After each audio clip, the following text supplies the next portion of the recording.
Hello and welcome to today's webinar with BoardSource and Taproot, Beyond Cash, How Your Board Can Tap Pro Bono and In-Kind Resources. I am Isabel Barnado. I'm Project Coordinator here with BoardSource. Before we get started, I'd like to share some technical information with you. Please use the Questions tab in your toolbar to ask questions as they arise. Your presenters today, Deborah and Amanda, we'll answer them in the time allotted at the end of today's webinar, or if it seems applicable to the current slide, we'll go ahead and answer that. For technical issues, please call Citrix at 800-263-6317. And if you have any questions during the webinar or after the webinar, please feel free to email webinars@boardsource.org. The slides for today's presentation will be sent out to you after today's webinar, so please look out for those.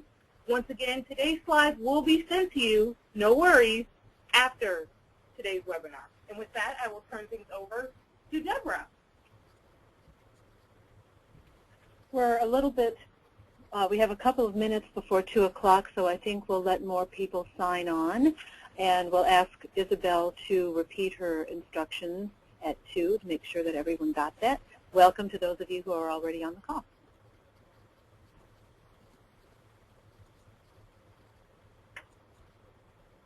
And Amanda, just checking in. I'm here, Deborah. Okay, Amanda Pape-Lenahan is Taproot, and Taproot will be your main presenter, and we'll just take a couple more minutes to let more people sign up. That sounds great.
All right, just in case you were late to join us a little bit, or actually on time to join us, if you have any technical issues, please call Citrix at 800-263-6317. Feel free to use the Questions tab in your toolbar to ask questions as they arise. We have time allotted at the end of today's webinar to answer those questions, but if it seems applicable to the current slide, I'm sure that your presenters will go ahead and answer those questions. If you have any general questions about today's webinar or any future Taproot or BoardSource questions, feel free to email webinars@boardsource.org. And the slides for today's presentation will be emailed to all participants after today's webinar, so please look out for that. And once again, the slides will be provided after today's webinar. Great. And Isabel, we'll also be taking a few polls throughout today's presentation for audience members to participate and answer these questions for us. So they'll be able to see that on their screen and follow accordingly, correct? Yes. Perfect. Great. Well, why don't we get started then? Welcome to everyone, and as we're just diving in, I'd like to take a moment to thank Chevron for their support of this collaborative project between BoardSource and Taproot, really giving us the time and space to research how boards can better utilize pro bono and in-kind resources. And we hope you'll agree at the end of this presentation that it's a really great opportunity for your organization. So we're really excited to have the key researchers joining us today and contributors to this project. So we'll take a moment to do introductions.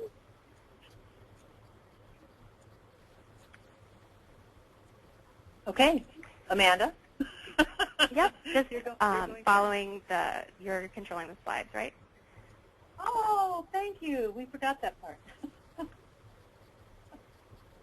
There's Amanda. Great. And it does look like we have the bottom frame of a few of these slides cut off slightly, so we'll see if we can adjust that. But hopefully we'll be close enough moving forward. So getting started with introductions, I'd love to tell you just a little bit about the Taproot Foundation in case you're unfamiliar. Taproot's the nation's largest nonprofit consulting firm, and we make business talent available to organizations working to improve society. So instead of cash, we provide grants of pro bono service to nonprofits. And since 2001, Taproot has delivered over 1 million hours of pro bono service to nonprofits across the nation, which has been valued at roughly $100 million in services. So hopefully many of the nonprofits joining us today have benefited from a Taproot service grant. We're also now using our best practices gleaned from the last 10 years to advise companies and organizations on how to build high-impact pro bono programs. And as you can imagine, working with thousands of business professionals engaged in our pro bono consulting projects over the years, including those that you'll see pictured throughout today in our presentation and those who've helped inform our findings, we are really excited to partner with BoardSource again this year to look at how nonprofits can sustainably source pro bono and in-kind resources from their boards and ways that business professionals may be ideal to really engage in this capacity. So to briefly introduce myself, I'm Amanda Pape-Lenigan, and as Deputy Director Bay Area at Taproot, I oversee our nonprofit consulting and strategic partnerships in the Bay Area office. And I have a background in nonprofit consulting, including board building, and also serve on a couple boards. So it's really a personal passion of mine, and it was such a pleasure to partner with Deborah and BoardSource on this project, and to also have the pleasure to learn from Michael Nobleza and Children Creativity Museum's great experience in this space. Thanks, Amanda. I'm Deborah Davidson from BoardSource, and I'd like to tell you a little bit about BoardSource. We are the only nonprofit membership organization that is devoted exclusively to nonprofit governance. And we've worked with more than 100,000 nonprofit leaders. We've been in business since 1988. We try to help boards become exceptional. That's our goal, through publications, consulting, training, and assessment. We recently introduced the Certificate of Nonprofit Board Education for board leaders. So if you're interested in that, please shoot me an email at the end of this presentation. I'd be more than happy to get you more information about that. It's easy because I'm Deborah Davidson, and it's deborah.davidson@boardsource.org. I'm the VP for Governance, Education, and Research, and I oversee our publications and research, knowledge, member engagement, and the annual conference, which is September 14th and 15th in Chicago, and we would love to see you at the conference. We've enjoyed working with Taproot, Amanda, and I'd like to introduce Michael. Thank you, Deborah. My name is Michael Nobleza. Again, I am the Interim Executive Director for the Children's Creativity Museum. We're a nonprofit children's museum that is located in downtown San Francisco, serving approximately 60,000 visitors from the Bay Area and beyond.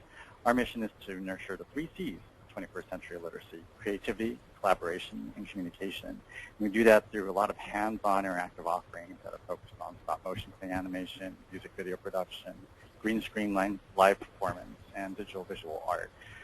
So it's a privilege for us to be able to share our case study with you, and hopefully you'll be able to glean a lot from our the findings. Thank you. So now that we've introduced ourselves, let's meet you. And could you just join our poll and tell us what your primary role is? Are you a board member, a nonprofit executive, or something else?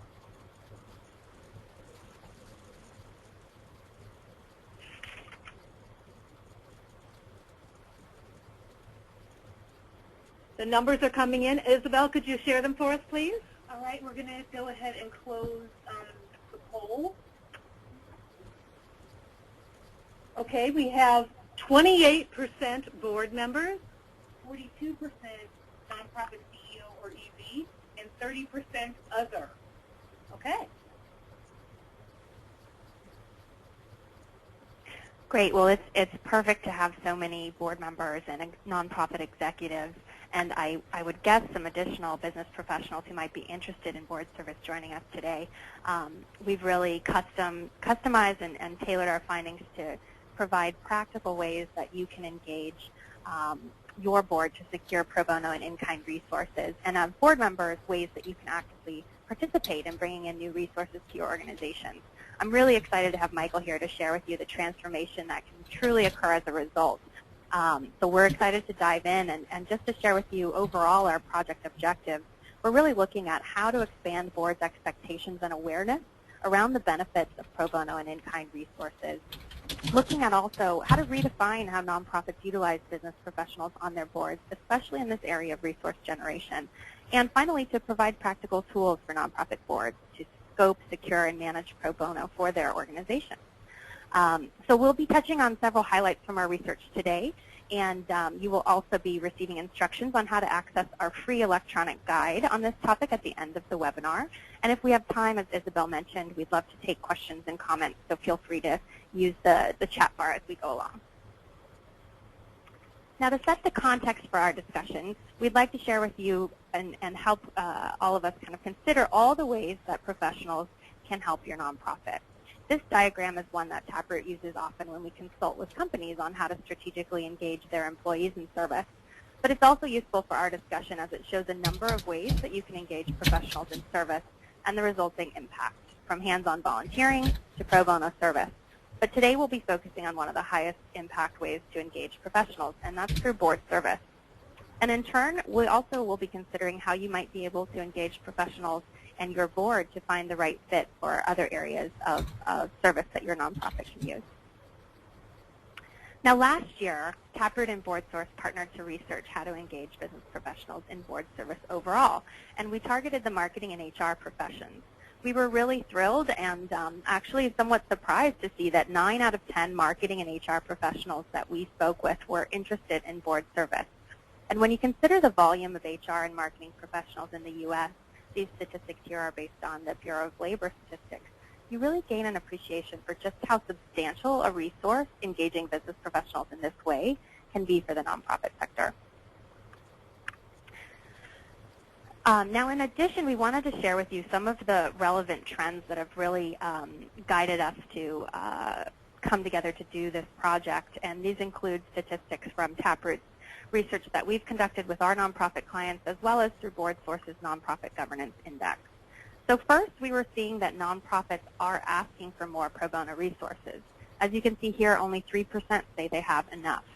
And at the same time, 44% of nonprofits are saying it's hard to recruit board members in general. And we would suggest that board members are likely the source to be securing these resources that nonprofits are sharing with us they need more of. Meanwhile, we're looking at board giving and contributions overall and are seeing that nonprofits are not yet getting 100% cash contributions from their boards. And when they do, the majority of board members are giving at a level of less than $1,000. Meanwhile, as we mentioned, professionals are interested in board service, but have a perception that potentially there's an extreme cash giving expectation.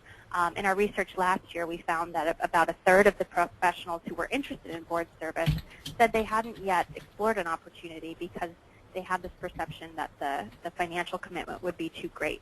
So it's something to keep in mind.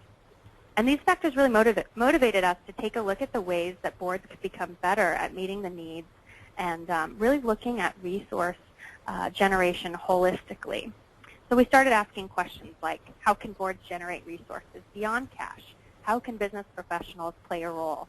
And how can chief executives start making pro bono and in-kind reliable resources in achieving their goals?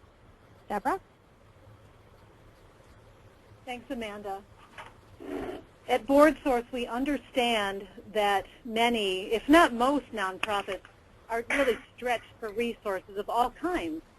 And one of the most valuable resources that they have to help them find those resources is their board members. Board members have always been called upon to give their time, talent, and treasure, which we call a three-legged stool of giving. That first leg, that time, is giving at the time, their own time, by attending meetings, functions, doing committee work, doing that work of the board, including their fiduciary oversight. Their talent, by contributing their expertise to develop and enact the organization's mission and strategy, and treasure, by giving their own money or finding it from others. But at the Taproot Foundation and Board Source, we came together and wondered, should the definition of this third leg, treasure, be expanded? Are we missing the role that board members can play in generating pro bono resources and in-kind donations? We wondered whether nonprofits are actually looking, as Amanda said, at resource development holistically, including cash, but also in-kind and pro bono. Through this research, we've come to realize that nonprofits may not be counting as resource development or treasure about 2/3 of the resources that board members are generating. For example, our survey respondents reported that while the average donation of cash for board members was less than $1,000, the average value of pro bono services and in-kind donations that they had sourced for their organizations was significantly more than $1,000. Now, there's a big caveat here. We have to be clear that pro bono resources and in-kind donations can't replace cash. Cash is still king. You can't pay your rent or your employees with pro bono resources. But boards and chief executives can be strategic about examining their needs and decide what resources might be budget relieving. So a board member might not be able to donate $10,000, for example, but they might be able to find a web designer to give $10,000 worth of services. Now, we've been talking a lot about pro bono and in-kind. Amanda, maybe you could help us understand what we're talking about when we throw those terms around. Yeah, absolutely. And before we dive into our findings, I think it is helpful to define pro bono and in-kind. So what do we mean by in-kind? It's a donation made in goods, products, or services instead of cash. For example, a company donates their video conferencing equipment to you. What do we mean by pro bono? It's a professional service undertaken voluntarily or without payment, using the specific skills of the profession, or the professional, excuse me. So for example, a graphic designer provides free design of your annual report. And as you can see here, we heard various in-kind and pro bono contributions were being provided and secured by board members, and I think it was really great to reflect on the plethora of different examples that we found and perhaps see if some of these resonate with your organization's needs as well. Additionally, I was just really surprised and thrilled to see that most boards are already supporting this expanded view of resource development. But I think we all recognize that they could be doing much more. So we're excited to share with you a bit more of our research findings and then get into some tips for how to do this yourself. Thanks, Amanda. Now we're going to get a little bit more into our research findings. The bulk of our findings came from 1,300 plus survey respondents from nonprofit chief executives, board members, and business professionals. Most of our respondents were in Board Sources and Taproot's existing networks. Our research department calls this a convenience sample. That means we can't claim scientific validity for this study, but I have to say we were extremely gratified at the response rate as we are with the response to today's webinar. In the survey, we asked the respondents about their experience with pro bono and in-kind donations, and we did find that most people have a baseline understanding of board best practices and pro bono resources. Great, and just to give you a bit more of a sense of the chief executives and board members that we heard from, an overview of the boards we surveyed showed the majority of board members, about 56%, had 6 or more years of governance experience. And more than half of the board members served organizations with budgets that were larger than $1 million.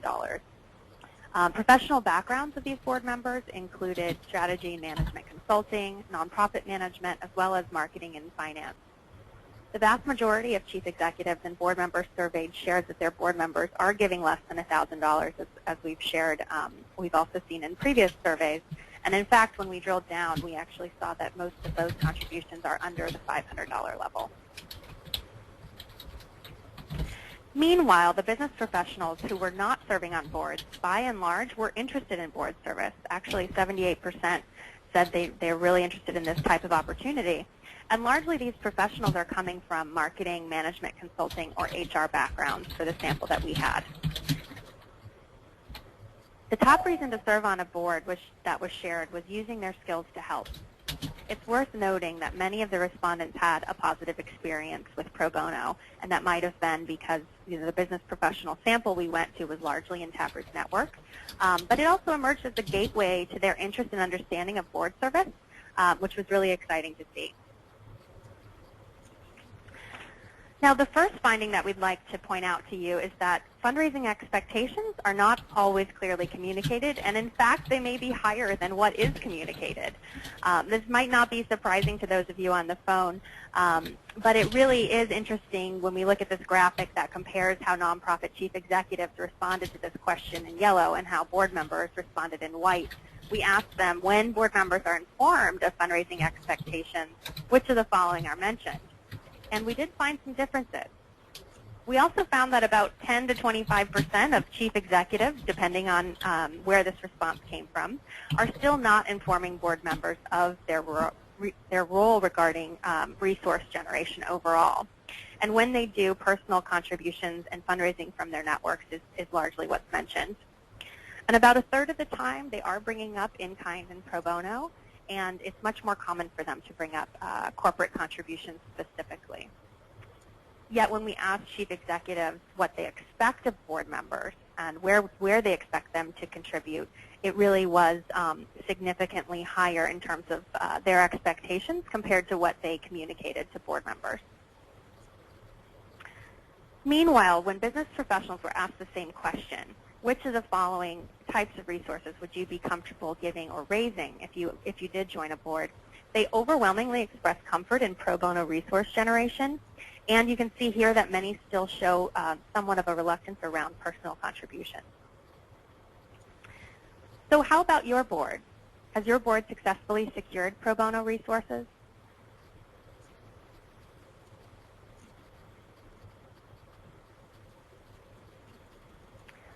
We'll take a minute to answer this quick poll. Yep.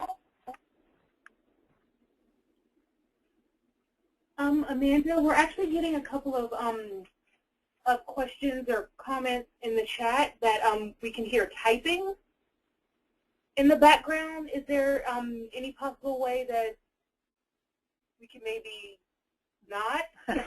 I think it stopped in just the last 2 minutes or so. You know, it's not coming from us. Okay. I hear it as well. I'm sorry about that for our listeners, but it might be someone on your end. Yeah. So if our listeners could mute themselves, we'd appreciate it. Their phones. Thank you. The answer to this is 56% have secured pro bono resources, which means 43 have not. Great. So as we're moving forward, actually, just like the participants on this webinar today, we found that the majority of nonprofit boards are, in fact, doing this. In fact, 65% of nonprofit boards report securing pro bono resources for their organizations. Okay, we have a technical difficulty on the slide here. Great. Okay.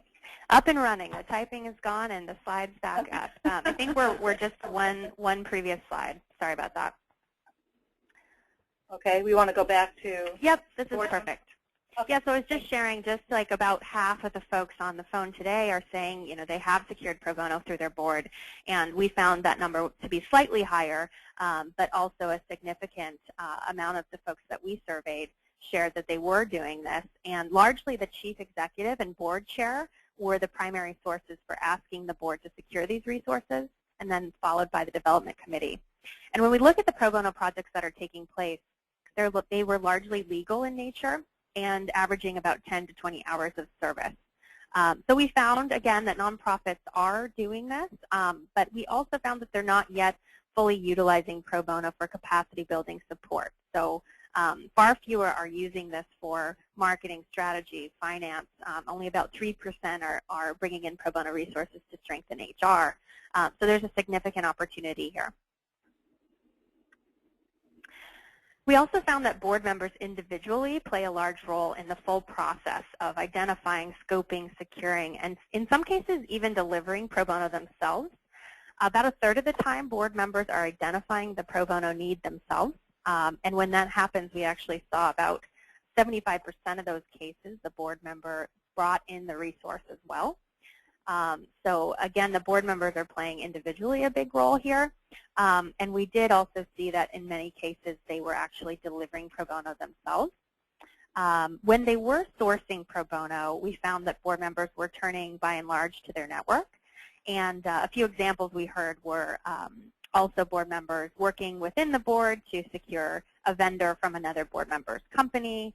To one board member shared with us, as they were searching for new board candidates, they actually found out that a person wasn't the right fit for the board but had significant skills that could be a fit for a pro bono project that they needed, and engaged the person that way. And then it was less common for us to hear of board members who were actually cold calling resources or reaching out to community companies that they didn't have a connection with already.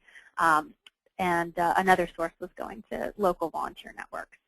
So overall, there really seems to be a greater opportunity for board members to raise pro bono and in-kind resources as well, beyond what they may be able to provide or give individually to the organization.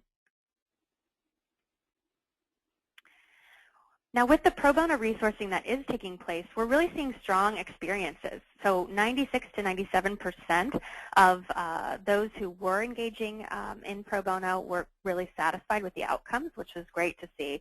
And both board member and chief executives are primarily measuring impact a couple of ways. I'd say first off, you can see clearly that they're measuring it in terms of money saved. So this is reinforcing that concept that pro bono efforts really need to be budget relieving versus, a nice to have extra resource.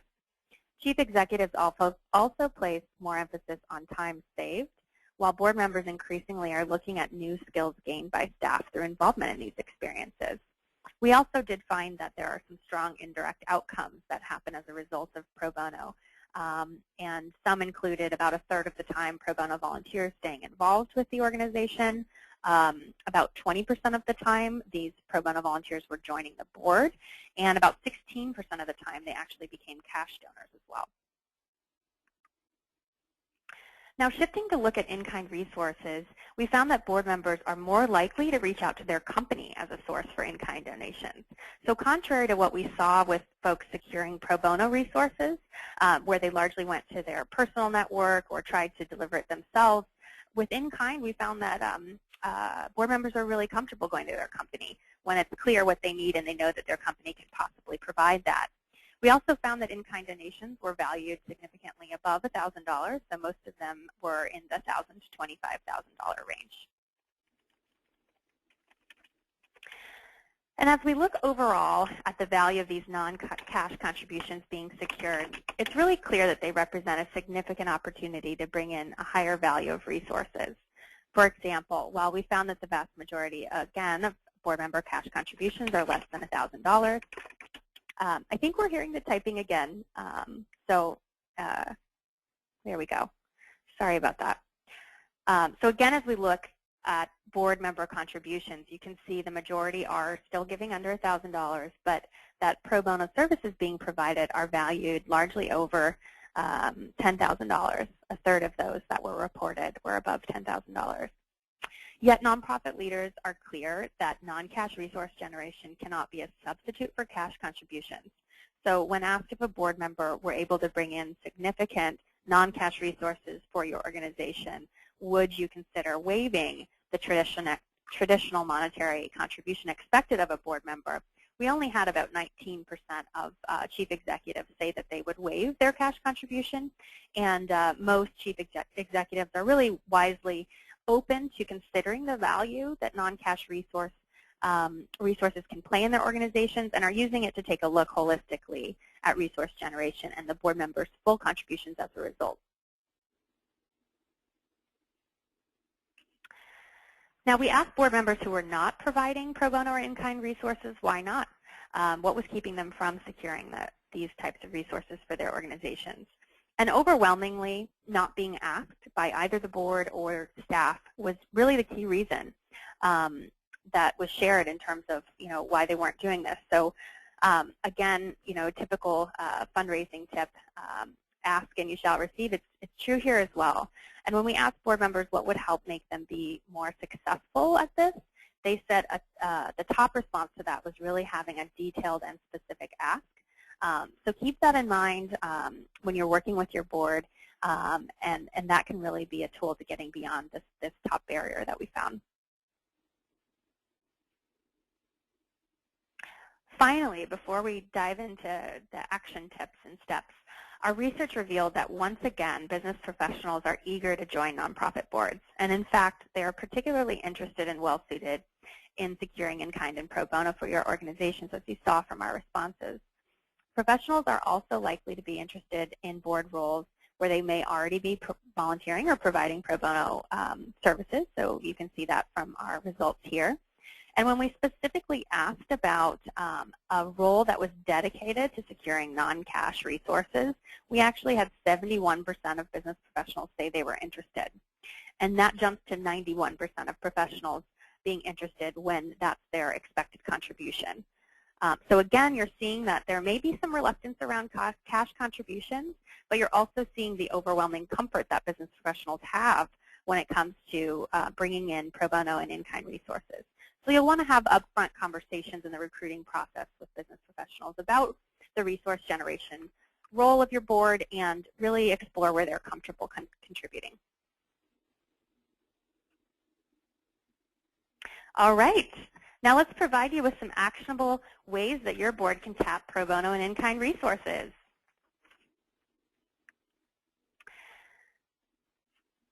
Remember that board members can give personally and they can also raise resources. Cash contributions can be given through a board member's annual pledge, stock, or planned gift, for example, but board members can also raise money by securing a grant, sending solicitations to their network, sponsoring a table, etc. So again, you're seeing that this can be just as true for in-kind and pro bono donations. So similarly, a board member can provide an in-kind donation personally, such as airline miles for staff travel. That was one of the examples we got through the survey. But they may also secure advertising space through a neighbor's company, for example. The same holds true with pro bono. A board member could provide her own expertise to coach the chief executive or lead a strategic planning task force, but she could also secure a PR firm through her network. It could work many ways, right, Deborah? That's right, Amanda. As you think about talking to board members about pro bono and in kind, there are probably natural times in your board building cycle that you could talk about it. So we're going to ask our listeners, where in that cycle do you think pro bono and in-kind resources could be incorporated?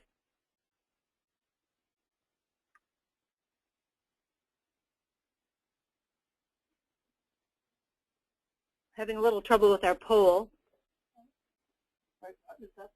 Okay. All right, they're coming in.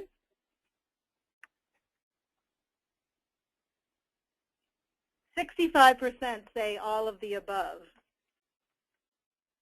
So it's about evenly through the first three, and then 68% are now all the above. So we're going to close that poll. Board sources board building cycle can be a helpful reference when thinking about existing process that you already have in place to build your board. You should think about where pro bono and in-kind resource generation can be incorporated into what you're already doing.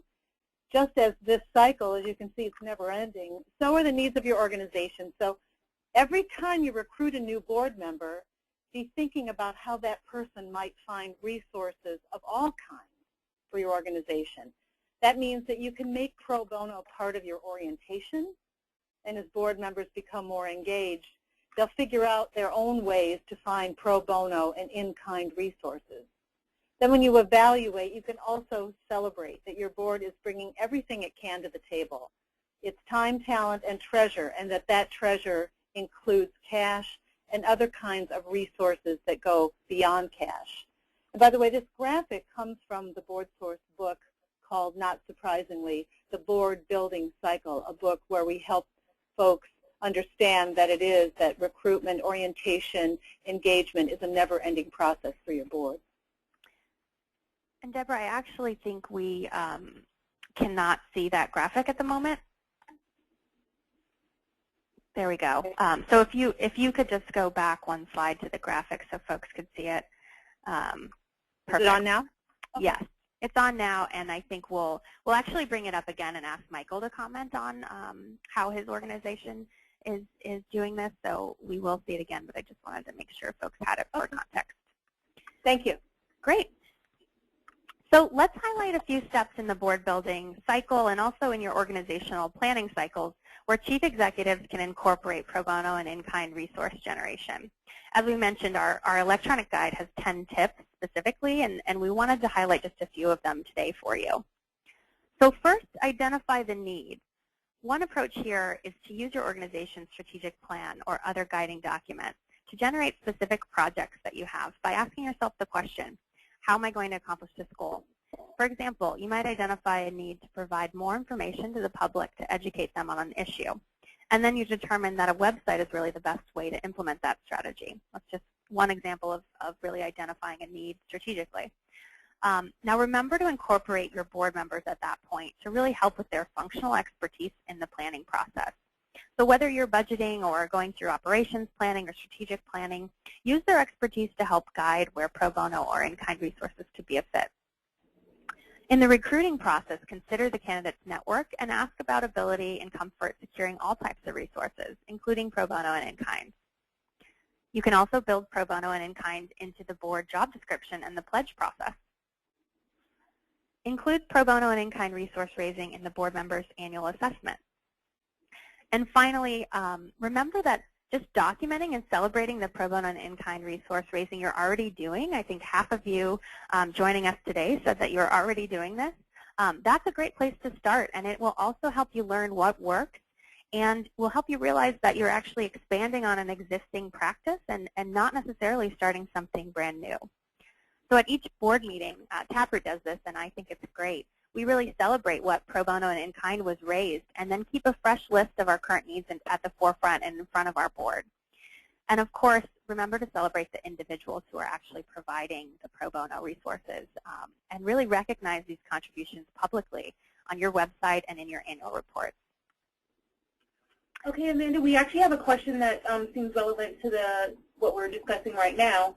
How would pro bono and in-kind donations be listed in the annual report? And what would that look like? Great. And I think Michael's actually going to touch on that because he has done that with his organization. So if I could defer, I'd love for him to tell the real example of how that's worked for him. Okay, great. Now, just to share a few tips for board members, and then I promise we will get to Michael because his story really is really inspiring. And I'd love to have you guys hear from a real-life example here. But some quick tips for board members joining us today. Remember that our research revealed that you really are the primary source for identifying the need, scoping, and securing these resources. So in terms of identifying the need, one way to go about this is before you're passing the budget, consider where pro bono and in-kind could be budget relieving.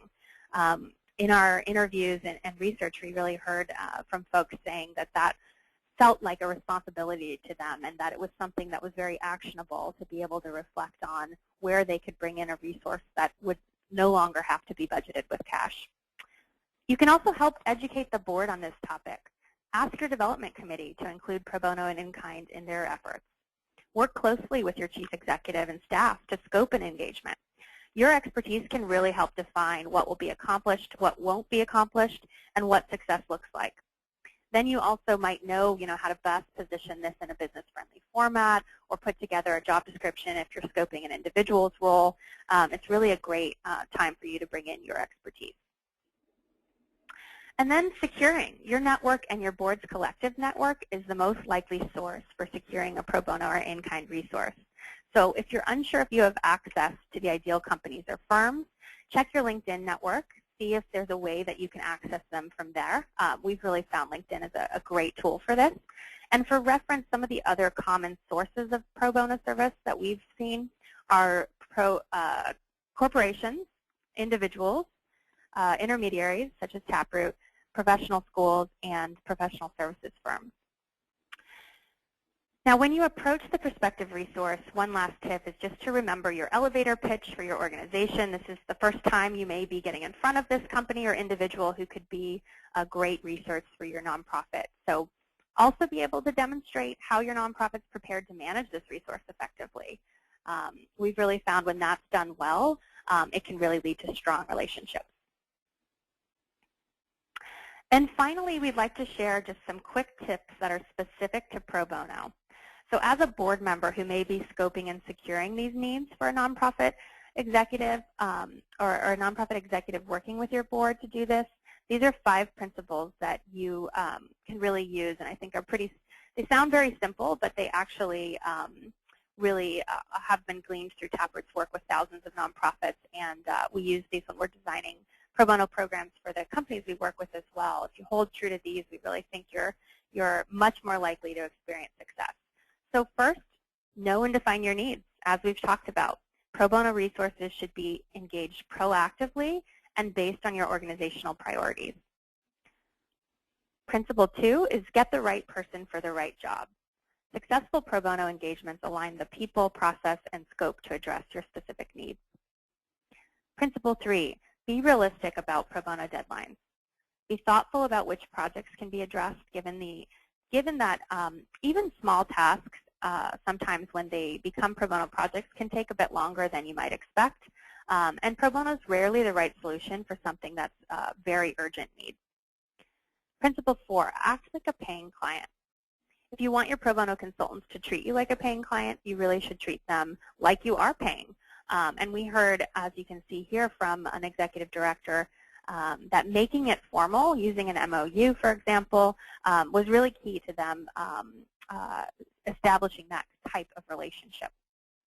And finally, learning goes both ways. A pro bono project is a partnership in which you supply knowledge of your organization and field, while the pro bono consultants bring their functional expertise. So it's really a great opportunity for learning to go both ways and should be approached as such. All right, as I promised, we'd really like to now turn it over to hear from Children's Creativity Museum, because their story is just really a great example of how pro bono and in-kind resources can be transformative. But it really all started with identifying a strategic need. So I'd love to ask Michael to share his story and really touch on how these needs surfaced and how your organization really knew that pro bono and in-kind resources could fulfill these needs. Excuse me, I just need to interrupt really quickly. Some of our listeners don't know what an MOU is. It is a memorandum of understanding, and it's a contract-like kind of agreement between the client and the provider. Okay? So sorry to interrupt. Go ahead, Michael. No problem, Deborah. And hopefully the example I share will actually put a little bit of legs under that concept as well. So when my predecessor, Audrey Yamamoto, took the reins as ZM's new executive director about 4 years ago, she had a vision that was intended for transformative growth. For much of the museum's 12-year history, we had hovered at just under the 50,000 annual visitor mark, and our budget, which had been hovering for quite some time at the $1.7 million mark. And most people were actually unaware of what ZM was, were mispronouncing the name ZM as Zoom or other ways. And so Audrey knew that to break past this inertia, we needed to have a new strategic plan for growth.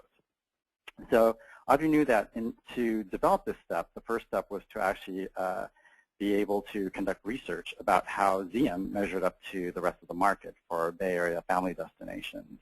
And it so happened that at the time, one of our board members, newest board members, Michael Mangins, who is a partner at the San Francisco office of Bain & Company, had joined our board. So Audrey took this specific request, getting pro bono research donated to the museum, to Michael. And Michael was able to actually go back to Bain and secure a team of 3 consultants who actually spent 6 months conducting market research. So I'd like to walk you a little bit through that process. We knew that the pressure points for our growth were in 2 areas. Again, growing our organizational budget and 2, growing our annual attendance. So on our end, this helped the team to really concentrate and focus the scope of what we need to get done with the amount of time that we had with our pro bono consulting team. And in the case of Bain knew that the scope of this project had to fit within 6 months, because that was the maximum allowable amount of time that a Bain consulting team was allowed to work on any pro bono research project. So to kick everything off and to really kind of grease the wheels and facilitate collaboration between the consulting team and our staff, the consulting team actually had an introductory meeting in which they shared what their plan was for tackling the research. And they were able to kind of communicate then what the staff would be expected to do. And that was a really important time and process for us, because that really helped us to put the boundaries around what was needed for this pro bono work to be the most useful for us. So the Bain team completed the research and ended up presenting their finding to our board of directors, which then helped lay the foundations for our 2010 and 2015 strategic plan. Now, the interesting thing is that out of that research, the Bain team found that we actually had another strategic need, which was to develop a new name that was clear to our audience and intuitive. So Audrey developed a short list of strategic brand consulting firms with whom she wants to work and brought that list to Michael Menkins. And Michael didn't have any connections to any of the firms on the list, but he did know someone who might have connections. So he reached out to a colleague of his, Elisa Steele, who was then the Chief Marketing Officer at Yahoo, who had just completed rebranding work with one of the top-tier brand consulting firms in the world, Landor Associates. So Audrey connected with Elisa to discuss her strategic need for a new name and brand consulting. And I should have mentioned as context, this was actually our second rebrand in the museum's history.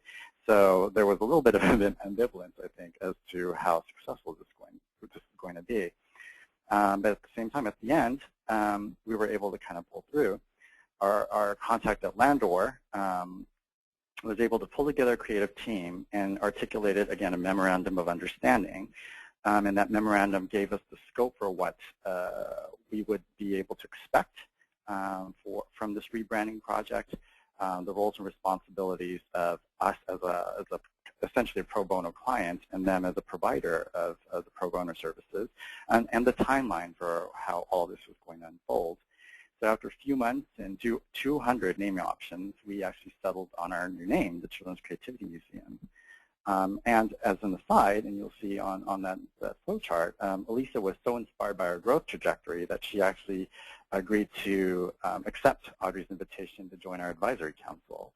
So she became an active part of the museum's growth, and as part of our relaunch, Elisa was able to get $10,000 worth of in-kind online banner ads donated towards our relaunch efforts. So that was the process that we went through, and I think we can speak a little bit to the impact that all of this pro bono donations had on the museum. So in October of last year, we reopened our doors as the Children's Creativity Museum to San Francisco, and since that time, we've actually seen double-digit growth in weekly attendance, new memberships, and traffic to our new website, creativity.org. And we project that our annual attendance at the end of this year will land us at more than actually what's on the slide, at 60,000 visitors, which is actually 6% over last year. And our new name has actually raised awareness about the Children's Creativity Museum as a family destination, earning us coverage in the San Francisco Business Times and well-read parent blogs such as Red Tricycle and Tinker Lab, and most recently in the Wall Street Journal. And additionally, Landor was actually able to, had just selected us to be one of their featured case studies on their global website. So those are some of the things that we've been able to benefit from. That's such an incredible example, Michael, of not only the direct impact you can see when you source a strategic need, but also these relationships that were developed. That's really just an amazing story. So I'd love to go back to the audience member's question around these were incredible resources. I think 700,000 plus in terms of value. How did you recognize these? How did you bring recognition to Landor and Bain, and and maybe how did you recognize in your annual report or on your website this type of pro bono contribution? Great question. So the first place that we started was for sure our annual report. Like any typical nonprofit annual report, we did break out our donors by giving level, but at the end of that section for giving levels, we actually separated out a separate section for in-kind donations, and we actually listed those folks separately and ranked them, well, listed them roughly according to the size of the estimated value of their contribution. So the annual report was definitely the first place for us to do that, and the natural place. The other place is acknowledging them on our website and really just being able to, and this was actually an important point in being able to secure the donation, is for some of our pro bono providers, they were looking to have that kind of acknowledgement. And so being able to say that our website now has 47,000 hits each month gives them a definite sense that their contribution is going to be acknowledged on the website as well. And in addition to that, we've actually acknowledged them in press releases for their respective roles in the relaunch. That's great. Now, Michael, I anticipate many of our participants listening are thinking, how do we replicate this? Your example is somewhat of a lofty one to live up to. So I wonder, as we look at this board building cycle again, if you could share some tangible steps where folks could incorporate the same process on whatever scale might make sense for their organization. Great. So, you know, it's interesting the percentage of folks who said that it's definitely true that it should be occurring all throughout. But for us, one of the first places to start is actually to look at the first 3 stages around identifying, cultivating, and recruiting new board members. We have 2 tools that allow us to strategically identify on the front end the overall kind of set of contributions that a board member gets to make. So the first is naturally a board recruitment matrix, which for us helps us to identify additional needs that the organization has for strategic expertise, such as legal advice, or in our matrix, we actually have a specific criterion for connections to Silicon Valley technology companies.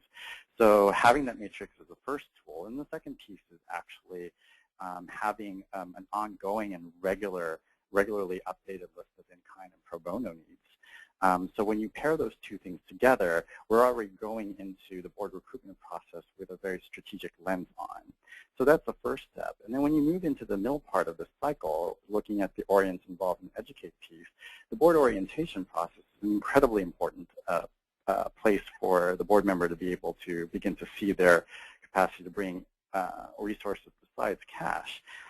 We, as part of our board orientation process, we actually provide information that helps to build up organizational literacy, but also paint a picture for the strategic needs of the organization. And oftentimes we try to come into it not knowing what type of services we can bring, so it actually leaves it open for the board member to think creatively. So we actually have a board member who has a background in exhibit development, and so he's able to kind of think strategically about he might be able to lend his expertise to developing a new concept for an exhibit. And then finally, in the evaluate process, the pledge process is actually a very important piece. Our board has really grown in its capacity to look more broadly at fundraising performance and to really think about where it adds the greatest value. And so as part of the pledge process each year, board members actually have an actual line on their pledge form now that gives them an opportunity to look at how they can secure in-kind of pro bono donations in addition to their personal contributions. So that's kind of how we incorporate into the board building cycle. Great. I think that's really helpful. One more piece I'd ask you to share about, Michael.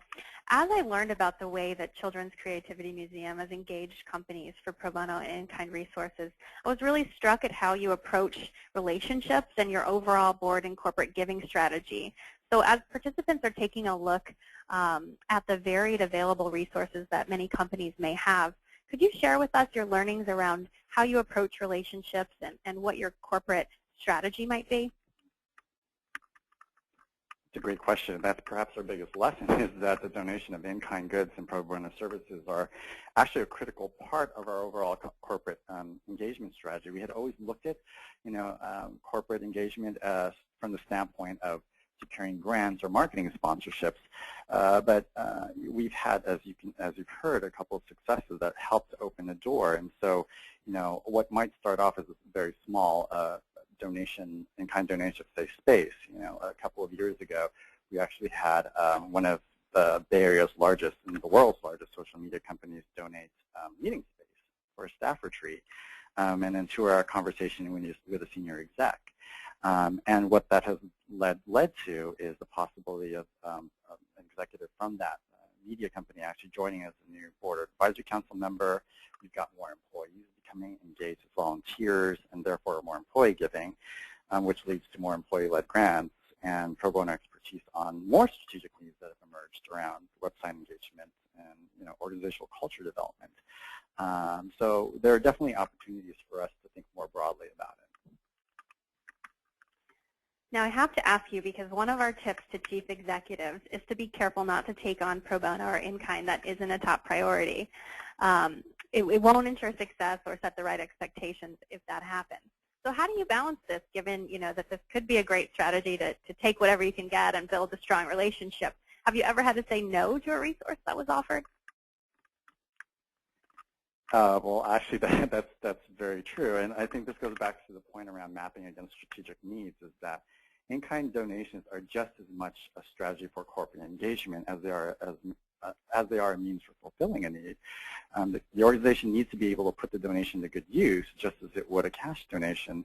So in the past, we've had folks who have tried to donate monitors or secondhand computers, and that doesn't do the organization any good. So we're really trying to think about, well, what actually adds value to the work of the organization. Great, thank you, Michael. Now there's a piece that some of you might be wondering about, and that is, does this ever create a conflict when board members are playing a dual role? So I'd like to turn it over to Deborah to help us answer that. Thank you, Michael, for that fascinating case study. And the Children's Creativity Museum is a wonderful example of how it can work.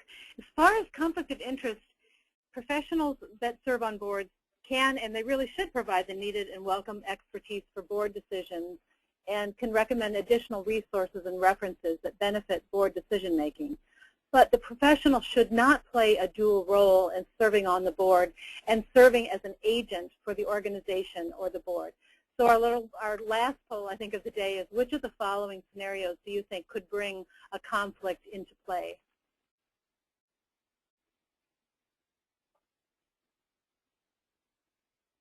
Well, we don't have to wait very long, because 85% are saying all of the above. That's right. It is all of the above. And so I'd just like to talk a little bit about the different ways. The lawyer serves as a source for advice and assists the board in making sound judgments. Lawyers have insights that are beneficial when policies are being drafted. They can ensure that laws and legal regulations are obeyed and that all board documents abide by necessary standards. However, a lawyer as a board member is not the right legal representative of the board nor the organization to the outside world. Changing that servant position, meaning the board position, to an attorney-client relationship creates too many conflicts of interest. Financial manager or accountant. Some businesses, it's great to have some business acumen on the board, and it can help the organization to make sound decisions and seize essential opportunities. They can educate board members on the financial implications of their decisions. But using board members as hired financial managers of their investments or their accountants, or relying on a board member's firm for the annual audit, creates conflicts of interest. It's much better to secure an outside individual or firm. Likewise, for a consultant or vendor, occasionally it's acceptable for a nonprofit to have business relationships with board members, but it's important to follow appropriate and ethical procedures. This is where you need to have a conflict of interest policy with board members' annual disclosure of personal and professional affiliations, and that will ensure that no facts have remained unchecked. The organization needs to openly seek bids to procure services, prioritizing the organization's needs as the primary determining factor. And as far as discount services, sometimes it's okay if a board member provides service at a discount, but it's important to document that the final decision was made in the best interest of the nonprofit and that the board was aware of that potential conflict. And again, going back to the pro bono we've been talking about all afternoon, the board member may provide pro bono services, which can be a break for the organization, but even in this situation, the board member should not be part of the decision-making to accept the offer, and the process needs to be disclosed. Michael, did any potential conflicts of interest arise for you? And if so, how did you mitigate them? You know, Deborah, I think since I'm noticing we have about 3 minutes left, I might ask that we go through some of our key takeaways and make sure that folks know how to get these resources, because I agree I could talk all day with Michael. I learned so much from the Children's Creativity Museum, so I hope that all of you listening have as well. So quickly, we'd just like to point out some resources and reminders for what we covered today. As a nonprofit executive, remember to communicate your strategic and medium-term needs in order for pro bono and in-kind to really be transformative. And as board members, think about your network and what your company might be able to provide beyond cash contributions.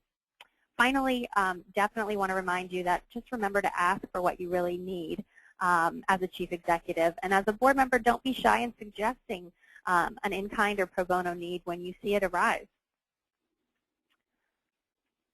Now, as promised, our electronic guide is available on Taproot's website as well as BoardSource's website, and links to the guide are both listed here. It features a how-to section and 10 tips for chief executives, board members, and business professionals.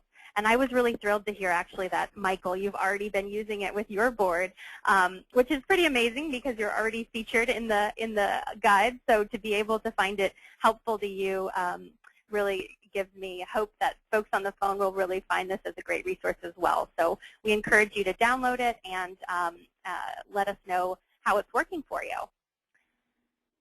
Now, if you're eager to learn more specifically about generating pro bono resources, we wanted to let you know that Taproot is launching a program called Powered by Pro Bono later this year. And the program really aims to help build your staff skills and partner with board members to reliably and independently scope, secure, and manage pro bono services. So the book that's pictured here and then a series of trainings will be available, and this book will be available for purchase starting in September. So as you complete your post-webinar survey, you can let us know if you'd like to receive information about this when the book's released. Now, finally, we just want to thank you. I think we're out of time in terms of going through specific questions you might have had. So if we did not answer those, I would welcome you to email Deborah or myself listed here. And we really also just want to take a moment to, again, thank Chevron for supporting this collaboration between our organizations and really giving us an opportunity to share our findings with you today. So don't be shy to ask us for any questions or feedback you might have. And we hope that you will soon be putting these findings and tools to good use. And remember, we will be emailing you the PowerPoint presentation from today's presentation. So hang on, we've had a lot of questions about that. And the presentation was also recorded. The recording will be on the BoardSource website after, I would say next week. We just need to make sure that we get it downloaded from our platform and up and ready to go. We will let you know as soon as that's available. All right, then. Thank you very much. Have a good afternoon. Thanks, everyone.